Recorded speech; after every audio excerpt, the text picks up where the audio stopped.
투자자들 눈치 게임. 주식 살까 더 팔까. 왜 이렇게 눈치 게임을 할까요?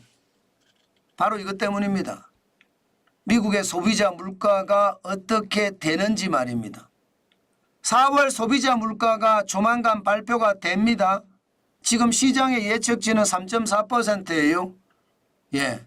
지금 3월에 3.5% 길에 올라갔었거든요. 만약에 시장의 예측치보다 높잖아요. 그러면 아마 시장은 바짝 긴장할 겁니다. 지금 그만큼 말입니다. 소비자 물가 지수 CPI가 발표되는 걸 두고 투자자들은 굉장한 눈치 게임을 하고 있습니다. 시장의 불안감이 그만큼 커질 수도 있으니까요.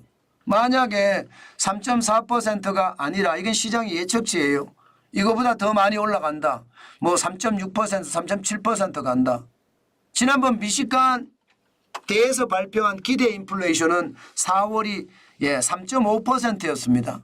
물론 4월의 3.5%는 1년 후에 물가가 어떻게 된지를 나타내 주는 게 기대 인플레이션이니까 올 4월을 말하는 것은 아닙니다. 그렇지만 시장에서 과연 이게 내려갔을까? 이거 굉장히 궁금해합니다. 지금 어떻게 되느냐에 따라서 시장이 확 달라질 수도 있기 때문에 현재까지는 보면 말입니다. 10년물 국채금리를 보니까 4.488%까지 떨어졌습니다. 4월 25일 4.704%에서 4.488%까지 떨어졌으니까 국채금리가 떨어진다는 이야기인가요? 국채금리가 떨어진다는 이야기는 금리 인하가 된다는 이야기죠. 그죠? 그런 의미가 포함이 되어 있다는 뜻입니다. 금리 인하를 할 수도 있다. 그러면 금리 인하를 할 수 있는 배경이 뭘까요? 물가가 떨어지는 거거든요. 시장의 예측치보다 더 떨어질 경우에는 금리 인하를 할 수 있는 어떤 힘이 있는 거잖아요. 그러면 시장에서 이게 많이 달라질 수 있거든요. 그러니까 경우의 수가 너무 많습니다. 투자자들 입장에서는 두 지표만 물론 봐서는 안 되겠지만 주식을 사야 돼? 아니면 더 팔아야 돼? 고민스러운 겁니다. 그러니까 시장 자체도 확실하게 변했습니다. 고민 그대로 나타납니다. 블루칩 중심인 다우산업지수 0.21이 떨어졌습니다. 81.33이 빠져서 39,431.51로 마감했죠. 마찬가지로 말입니다. S&P 500 지수 대형주 중심입니다. 0.02% 약보합입니다. 1.26이 빠져서 5,221.42로 마감했습니다. 그러나 기술주 중심의 나스닥 종합지수는 0.29% 올랐습니다. 47.37이 올라서 16,388.24로 마감했습니다. 전체적으로는요. 투자자들이 시장의 눈치를 보고 있다.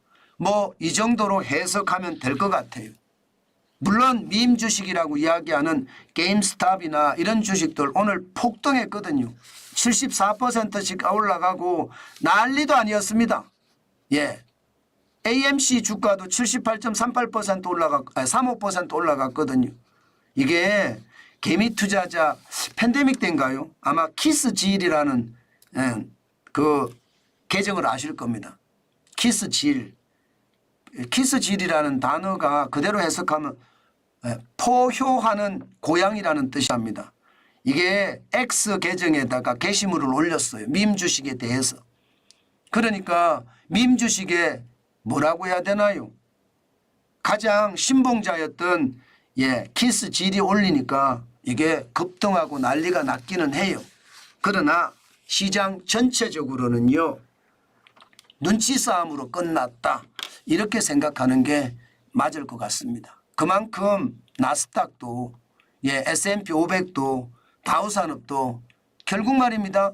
물가의 눈치를 봤다. 이렇게 저는 보고 있습니다. 오늘 우리 시장도 미국 시장하고 비슷할 것 같아요. 그 정도로 눈치 싸움이 많이 될 거는 같습니다. 그렇지만 엔비디아가 올랐거든요. 다시 $900대를 기록을 했습니다. 903.99달러까지 올라왔습니다. 그렇게 되면 반도체는 오늘 조금 좋아질까요? 분위기는 좀 탈 수 있겠죠. 아무래도. 아무래도 그럴 겁니다. 분위기는 좀 탈 수 있을 거예요. 미국의 분위기는. 게다가 필라델피아 반도체 지수도 4,823.09까지 올라갔으니까 아마 약간의 영향을 받을 수 있겠다. 그럼 삼성전자나 SK 하이닉스도 영향을 받을 수 있다는 뜻인가요? 그러나 찔끔 올라갔습니다. 많이 올라간 게 아니라 찔끔 올라갔어요. 그렇기 때문에 너무 심도 깊게 받아들이지는 마시고요. 오늘 애플은 또 올라갔습니다. 186.28달러까지 올라갔습니다. 많이 올라갔죠.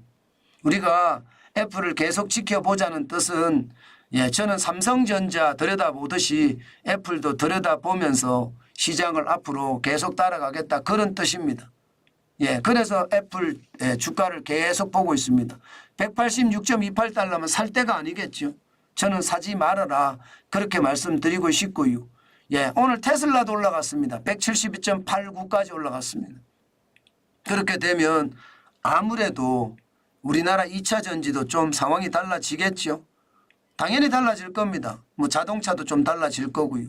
게다가 기업 밸류의 프로그램까지 지금 가동이 되는 모양새가 자꾸 나니까 외국인들이 또 사재 끼지 않을까 그런 생각도 해봅니다.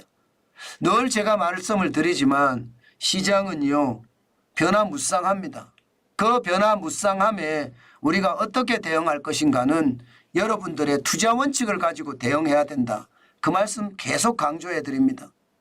저는 투자 원칙이 장기 투자예요. 저축하듯이 사는 거예요. 그리고 극단적인 위기가 왔을 때 분노의 매수를 하는 게 제 장기 투자 방법입니다. 저만의 투자 원칙이에요. 여러분들은 어떤 원칙을 가지고 계십니까? 여러분들은 여러분만의 원칙을 가지고 시장에 대응하는 것 반드시 잊지 말았으면 좋겠고요.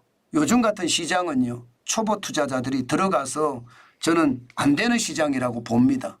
오히려 요즘 같은 시장의 초보 투자자들을 내지는 전문 투자자가 아니고 전업 투자자가 아니라면 그냥 현금을 쌓아가는 게 좋다.